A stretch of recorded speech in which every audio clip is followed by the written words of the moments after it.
அதிகமாக லோன் எடுத்துட்டு இஎம்ஐ பர்டனில் கஷ்டப்படுறீங்களா? உங்களுக்கு தான் இந்த வீடியோ. ஸோ நான் இப்போ ஒரு 5 டிப்ஸ் சொல்கிறேன். அந்த டிப்ஸை ஃபாலோ பண்ணுங்கள். இஎம்ஐ பர்டன்லேருந்து நீங்கள் ஈஸியாக ரிலீஃப் ஆகலாம். ஸோ டிப் நம்பர் 1 வந்து பார்த்தீங்க அப்படின்னா, உங்களோட டவுன் பேமெண்ட்டை எப்பயுமே கூட கட்டுங்க. உதாரணமாக ஹோம் லோனில் வந்து பார்த்தீங்கன்னா எப்பயுமே 60% லோன் வாங்குங்க. 40% உங்களோட சொந்த பணமாக இருக்கட்டும். அதனால இஎம்ஐ பர்டன் வந்து ஆட்டோமேட்டிக்காக குறையும். டிப் நம்பர் 2 வந்து பார்த்தீங்க அப்படின்னா, எப்பயுமே கோ ஃபார் பேலன்ஸ் ட்ரான்ஸ்ஃபர். உதாரணத்துக்கு நீங்கள் எடுக்கிறப்ப லோன் அமௌண்ட் இன்ட்ரெஸ்ட் ரேட் வந்து கூடுதலாக இருக்கும். அதனால இஎம்ஐ கூடுதலாக கட்டுவீங்க. இதே நீங்கள் வேறு பேங்க்குக்கு ஷிஃப்ட் பண்ணுறீங்க, ரேட் ஆஃப் இன்ட்ரெஸ்ட் கம்மியாக அப்படின்னா பட்சத்தில் உங்களோட இஎம்ஐ அமௌண்ட் வந்து ஆட்டோமேட்டிக்காக குறையும். டிப் நம்பர் 3 வந்து பார்த்தீங்க அப்படின்னா, எப்பயுமே லாங்கர் டெனர் எடுக்கணும். ஸோ லாங்கர் டெனர் எடுத்தீங்க அப்படின்னா இஎம்ஐ வந்து ஆட்டோமேட்டிக்காக குறையும். பட் ஆனால் அதனால நீங்கள் கட்டுற இன்ட்ரெஸ்ட் வந்து கூடுதலாக இருக்கும். அதனால் இது வந்து ஒரு டெம்பரவரி ரிலீஃப் தான்.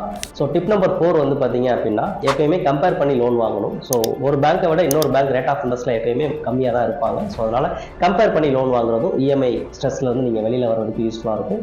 5வது பாயிண்ட் என்ன அப்படின்னா, எப்பயுமே ப்ரீ பேமெண்ட் பார்ட் பேமெண்ட் பண்ணுங்க. உதாரணத்துக்கு நீங்கள் லோன் எடுத்துட்டு அதை அப்படியே பே பண்ணிக்கிட்டே இருக்கும்னு நினைக்காதீங்க. அப்பப்போ உங்களோட பிரின்சிபலில் ஒரு அமௌண்ட்டை நீங்கள் கட்டுறது மூலமாக உங்களோட இஎம்ஐ வந்து குறையலாம். அதுக்கு வாய்ப்பு இருக்குது. ஸோ எப்பயுமே இஎம்ஐ கம்மியாக இருக்கணும் அப்படின்னா நீங்கள் லோன் வாங்கினதுக்கு அப்புறம் கிடையாது, வாங்குறதுக்கு முன்னாடியே புத்திசாலித்தனமாக பிளான் பண்ணணும். ஸோ புத்திசாலித்தனமாக பிளான் பண்ணி லோன் வாங்குறது, இஎம்ஐயை குறைக்கிறது தான் உண்மையான ஃபினான்சியல் ஸ்மார்ட்னஸ்.